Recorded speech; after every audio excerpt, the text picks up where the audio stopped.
So hello people and welcome back to the channel. आज की इस वीडियो में हमारे पास में है the new Yamaha FZ-SFI hybrid और आज हमारे पास में है यहाँ पे MT-15 मॉन्स्टर एडिशन। देखो MT-15 है, बेसिकली फीचर्स अलग है, सिर्फ ग्राफिक्स का फर्क है।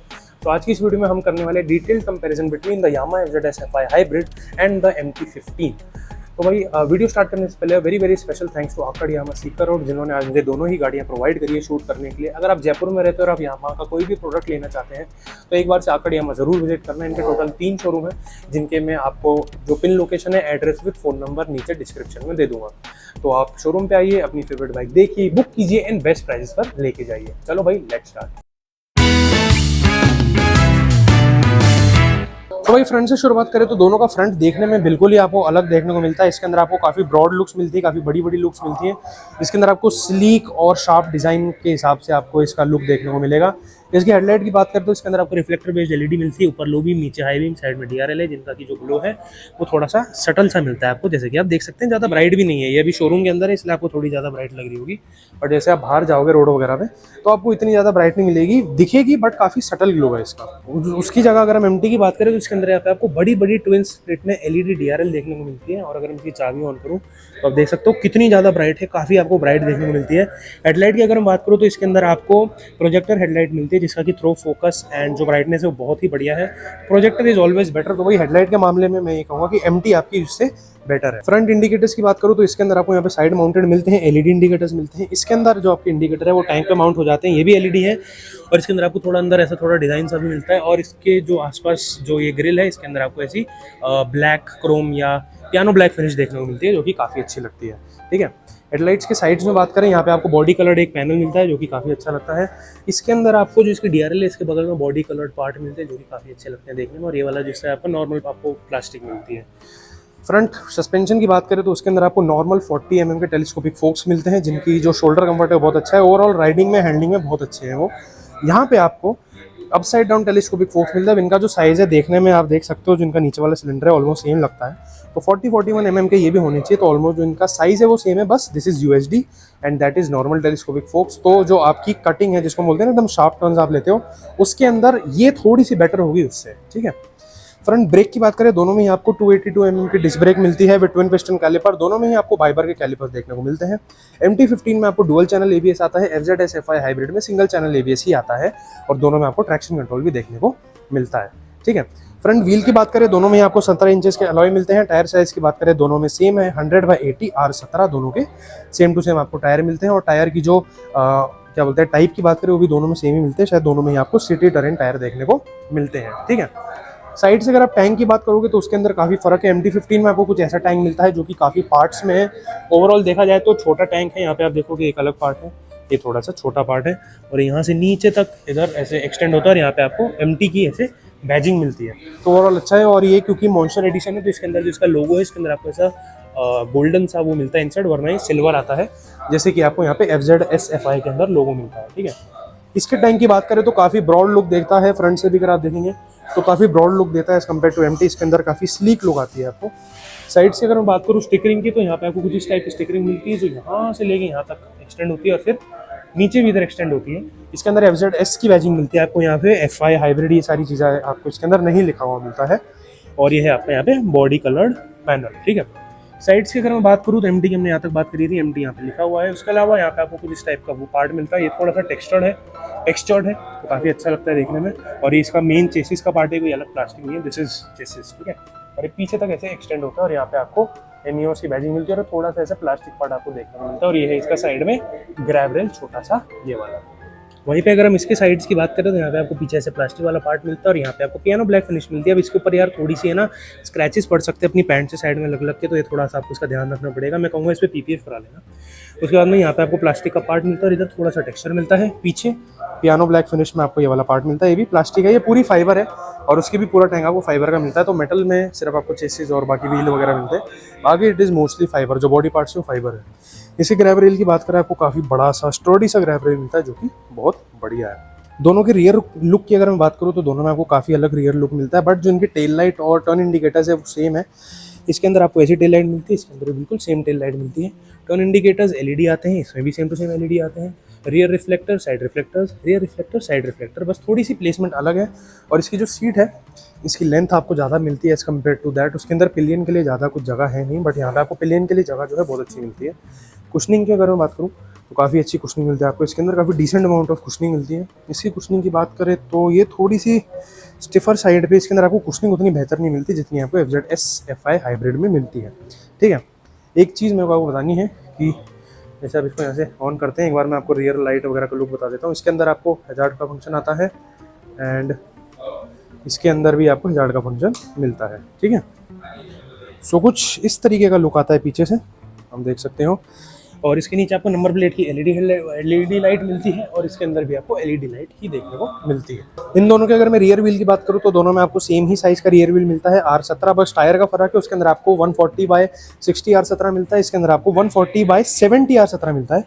तो ऐसी जो टायर की जो क्या बोलते हैं उसको थिकनेस है वो आपको ज़्यादा मिलती है। इसके अंदर 70 है और उसके अंदर 60 है। ठीक है, ब्रेक डिस्क की बात करूँ दोनों में ही आपको 220 mm की रियर ब्रेक डिस्क मिलती है विद सिंगल पिस्टन कैलिपर। इसमें डुअल चैनल ABS आता है, उसके अंदर सिंगल चैनल ABS है। दोनों का एग्जॉस्ट देखा जाए तो लुक वाइज भी आपको अलग मिलता है और इनकी जो आवाज़ है वो भी अलग है क्योंकि ऑब्वियसली इंजन इज डिफरेंट। ठीक है,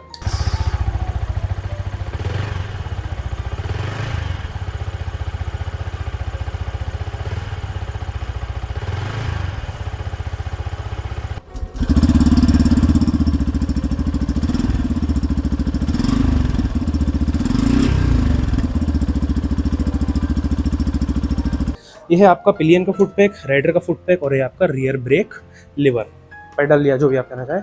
और ये है इसका पिलियन का फुट पैक, राइडर का फुट पैक एंड आपका रियर ब्रेक पेडल।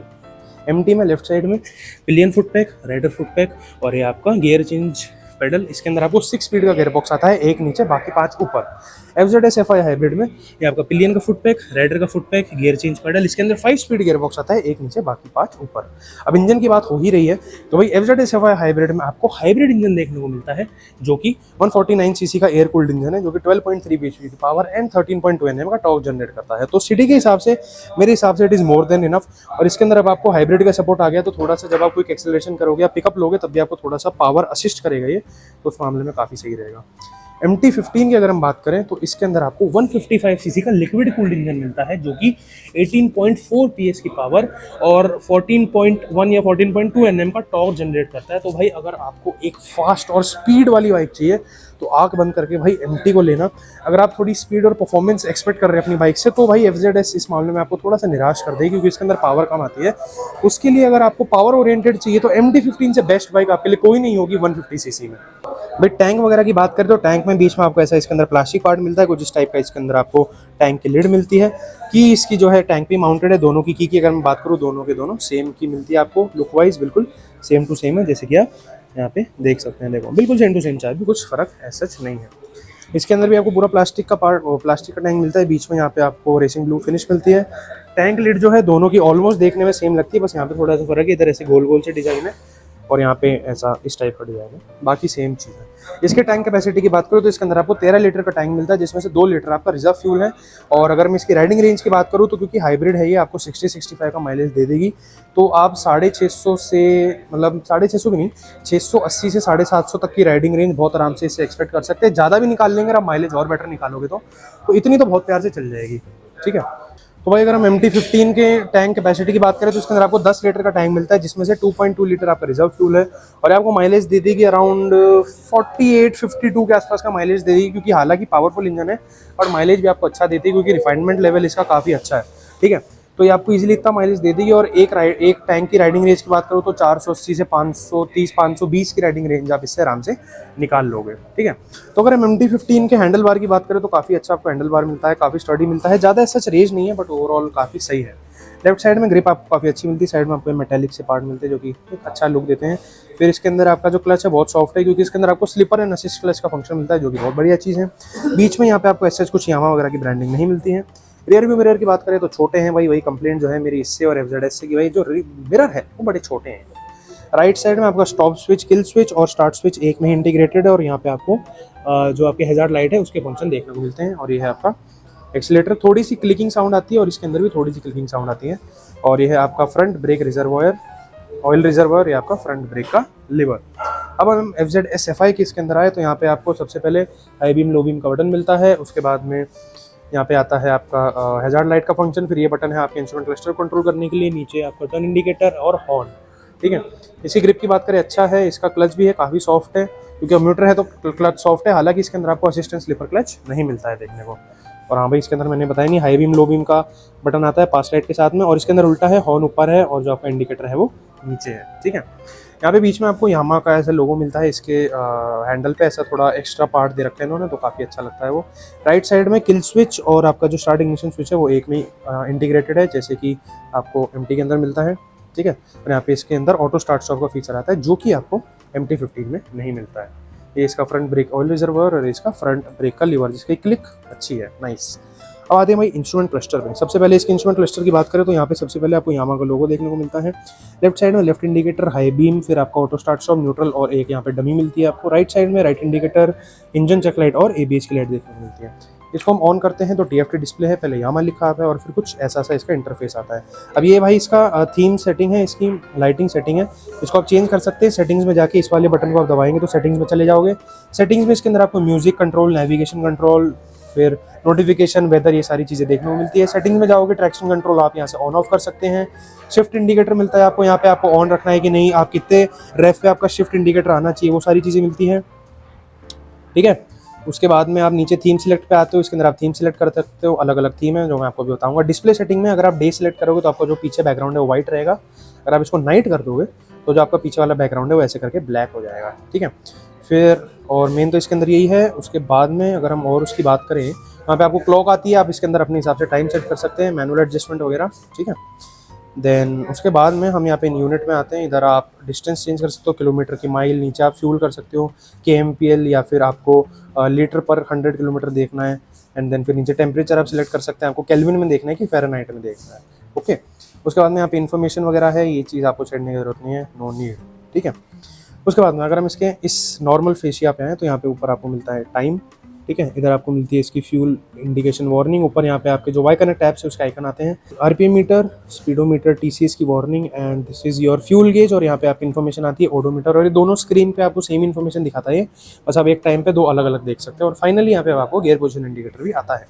ये वाला बटन दबाओगे आप तो आपकी लेफ्ट वाला चेंज होगा, odo, trip 1, trip 2, trip fuel economy, then instantaneous fuel economy, then average fuel, average speed, trip time और वापस से ओडो। सेम चीज़ अब नीचे वाला दबाओगे तो आपका राइट वाला चेंज होगा। सारे बिल्कुल आपको सेम फंक्शन मिलते हैं इसके अंदर, जैसे कि आपको लेफ्ट साइड में देखने को मिलते हैं। तो आप एक टाइम पे दो अलग अलग भी इसके अंदर सेट कर सकते हो। साइज़ की बात करूँ तो कुछ 3.1 3.2 इंचेस की स्क्रीन है, तो आपको जो साइज़ है वो काफ़ी डिसेंट देखने को मिलता है। MT-15 के इंस्ट्रूमेंट क्लस्टर की बात करें तो इसके अंदर आपको कुछ FZ-SFI वर्जन 4 वाला मिलेगा, हाई बड़ी लिखा आता है जब आप इसको ऑन करते हैं, बट ओवरऑल भाई देखने में ये भी काफ़ी अच्छा है। लेफ्ट साइड में इसके अंदर आपको न्यूट्रल, ट्रैक्शन कंट्रोल और इंजन लाइट के स्विच मिलते हैं। राइट साइड में आपको इसके अंदर इंडिकेटर, हाई बीम और ABS की लाइट देखने को मिलती है। ऊपर मिलती है गियर शिफ्ट इंडिकेटर, ठीक है। इसके वो बंद कर देता हूँ मैं, ठीक है। और नीचे यहाँ पे यामा का लोगो मिलता है। इधर दो बटन है, सिलेक्ट एंड योर रीसेट। तो यहाँ पे ऊपर आपको मिलता है इसके अंदर gear position indicator, RPM meter, यहाँ पे आपको VVA की बैजिंग भी आती है। जब भी आपका VVA एंगेज होगा वो यहाँ से ऑन हो जाएगा। ये आपका fuel indicator, fuel gauge, this is your speedometer, और यहाँ पे आपको इसकी बाकी सारी जो है इन्फॉर्मेशन दिखती है। ये आपका odometer, trip 1, trip 2, fuel economy, फिर ये आपके टाइम आता है यहाँ पे, फिर ये है आपका इंस्टेंटेनियस फ्यूल इकोनॉमी, टोटल कितना दे रही है अभी आप देख सकते हो, लीटर पर 100 किलोमीटर दे रही है। अगर सिलेक्ट को मैं लॉन्ग प्रेस करूँगा तो प्रॉपर माइलेज दिखाएगी, फिलहाल 38.6 का दिखा रही है। एवरेज स्पीड आपकी कितनी है वो दिखा रही है। TCS आपका ऑन है कि ऑफ है वो स्टेटस दिखा रही है। अगर आप सिलेक्ट को लॉन्ग प्रेस करोगे तो ये भी ऑन ऑफ हो जाएगा, पर ये अगर आप रीसेट को लॉन्ग प्रेस करोगे तो ये ऑन ऑफ है, हाँ तो ये ऑफ हो जाएगा, देख सकते हो। और आप इसी को दबा के रखोगे तो ये वापस से ऑन हो जाएगा, ये देखो, ठीक है। तो कुछ ऐसा ओवरऑल इंस्ट्रूमेंट क्लस्टर मिलता है। तो इसका इंस्ट्रूमेंट क्लस्टर भी काफ़ी ठीक है, बट ज़्यादा जो आपको इन्फॉर्मेशन है वो आपको FZ-SFI के इंस्ट्रूमेंट क्लस्टर में मिलती है। तो भाई TFT और आपका नॉर्मल वाला जो LCD डिस्प्ले आता है आपको वो वाला देखने को मिलता है। चार्जर वगैरह की मैं बात करूँ तो दोनों में ही आपको चार्जर देखने को नहीं मिलते हैं, ठीक है। इसके अंदर आपको नहीं मिलता, बट इसके अंदर एज ए एसेसरी आप यामा से भी लगवा सकते हो। रियर सस्पेंशन की बात करूँ तो इसके अंदर आपको 7 स्टेप एडजस्टेबल मोनोक्रॉस सस्पेंशन आता है, जिसकी जो सेटिंग है towards a little bit stiff, थोड़ी सी स्टिफनेस की तरफ है। बट अगर आप इसको इसकी लूज सेटिंग पे सेट करा लोगे, 500-600 किलोमीटर चलाओगे तो काफ़ी हद तक ये लूज़ हो जाएगा। तो उसके बाद में आपको इतनी दिक्कत इसके अंदर नहीं आएगी, ज़्यादा जर्की मूवमेंट नहीं आएगा। वहीं पे अगर हम इसकी बात करें तो इसके अंदर भी आपको मोनोक्रॉस सस्पेंशन ही देखने को मिलता है। और इसकी भी अगर मैं एडजस्टमेंट की बात करूँ, सॉरी स्टिफनेस की बात करूँ अगर, तो ये भी आपको थोड़ा स्टिफर साइड पे मिलता है, क्योंकि भाई थोड़ी हैंडलिंग इन बाइक्स में बेटर चाहिए होती है जिनके अंदर थोड़ी पावर ज़्यादा होती है। तो उस मामले में तो इस वजह से इसका जो रियर सस्पेंशन है वो आपको थोड़ा सा स्टिफर साइड में मिलता है। अब बाकी इसको भी आप लूज़ करवा सकते हो तो थोड़ा सा एडजस्ट हो जाएगा। एक जो थोड़ी सी चीज़ मेरे को कहनी थी कि भाई इसकी जो सीट है ना, वो आप अगर सिंगल राइडर के हिसाब से ले रहे हैं तो ठीक है, बट अगर आप पिलियन के हिसाब से लेने का सोच रहे हो तो एमटी मेरे ख्याल से आपके लिए बेस्ट चॉइस नहीं होगी। आपको FZS की तरफ जाना चाहिए। ये आप देख सकते हैं सीट काफ़ी छोटी है और ये हिस्सा थोड़ा सा ऐसा गंजा सा लगता है देखने में पर्सनली, बट भाई जो पावर और ओवरऑल परफॉर्मेंस है ना MT-15 की, उस मामले तो भाई ये तो कहीं अड़ती नहीं है परफॉर्मेंस के मामले में। परफॉर्मेंस में तो इसका कोई जवाब ही नहीं है। चेन सिस्टम की अगर हम बात करें, दोनों में ही आपको ओपन चेन सिस्टम देखने को मिलता है। साड़ी गार्ड इसके अंदर कुछ इस साइज का आता है। चेन की कवरिंग की बात करें, ऊपर आपको कवरिंग जो है वो अच्छी मिलती है, नीचे भी आपको काफ़ी ठीक ठाक सी कवरिंग मिलती है। MT-15 में भी ऊपर आपको कवरिंग अच्छी मिलती है, बट नीचे इसके अंदर कवरिंग थोड़ी सी लैक करती है, मेरे हिसाब से थोड़ी सी कम है। साड़ी गार्ड में कहूँगा इज क्वाइट डिसेंट, मतलब डिसेंट साइड का साइज़ का साड़ी गार्ड है, तो इट इज़ ओके। भाई अगर मैं इसके इंजन गार्ड की बात करूँ तो इसके अंदर आपको प्लास्टिक का इंजन गार्ड मिलता है जो कि सिंगल टोन में आता है। इसके अंदर इंजन गार्ड आपको डुअल टोन का मिलता है। यहाँ पे आपको नॉर्मल फिनिश मिलती है और यहाँ पे पियानो ब्लैक फिनिश मिलती है। तो भाई यार, अब अगर हम वर्डिक्ट की बात करें तो मेरे हिसाब से अगर आपको एक माइलेज ओरिएंटेड बाइक चाहिए जो कि आपको सिर्फ सिटी में चलानी है और आप नॉर्मल ड्राइवर है जैसे मैं प्यार से चलाता हूँ, अगर आपको वो चीज़ चाहिए with techy features and broad looks, तो मैं कहूँगा कि आप FZS FI हाइब्रिड के साथ में जाइए, क्योंकि माइलेज आपको सबसे ज़्यादा इसके अंदर मिलेगा।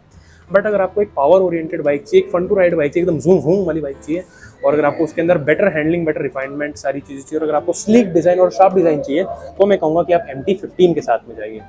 तो भाई आज की वीडियो के लिए इतने। अगर आपको वीडियो पसंद आई हो तो इसे लाइक जरूर करना, शेयर जरूर करना अपने दोस्तों के साथ में जो इन दोनों बाइक के बीच में कंफ्यूज्ड है, और साथ ही कमेंट्स करके बताना अगर आपका कोई भी सवाल है रिलेटेड टू FZ और रिलेटेड टू MT, मैं सारे ही क्वेश्चंस का आंसर जरूर से करता हूँ। तो आज की वीडियो के लिए इतना ही। Thank for watching, subscribe to the channel and जय महाकाल एवरीबॉडी।